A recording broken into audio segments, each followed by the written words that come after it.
ஓட்டுக்கு காசு கொடுக்காம உங்களால் தடுக்க முடியுமா? முடியுதா? கொடுக்கறத வாங்குறதும் குற்றம், ஓராண்டு சிறைன்னு பதாக இருக்கிறீங்க. ஒருத்தரை கூட கைது பண்ணி சிறையில் போட்டுருக்கீங்க. காரை தடுத்து நிறுத்திய தேர்தல் பறக்கும் படையினரிடம் நாம் தமிழர் கட்சி ஒருங்கிணைப்பாளர் சீமான் ஆவேசமாக கேள்வி எழுப்பியுள்ளார். ஓட்டுக்கு காசு கொடுக்காம உங்களால் தடுக்க முடியுமா? முடியுதா? கொடுக்கறத வாங்குறதும் குற்றம், ஓராண்டு சிறைன்னு பதாக இருக்கிறீங்க. ஒருத்தரை கூட கைது பண்ணி சிறையில் போட்டுருக்கீங்க. எப்படி இதை காட்டி என்னைய மதிச்சு சோதிச்சு தண்டு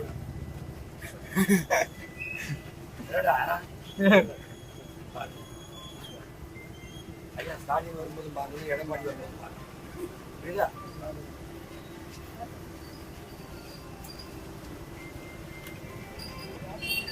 அவ்வளவு பண்ணுங்க.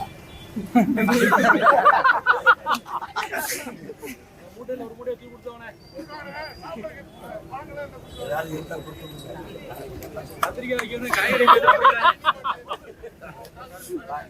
அம்மா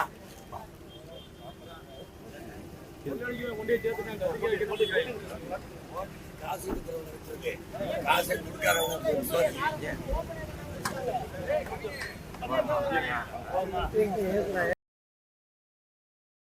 செய்திகளை உள்ளது உள்ளபடி தெரிந்து கொள்ள ரெஃப்ளெக்ட் நியூஸை சப்ஸ்கிரைப் பண்ணுங்க.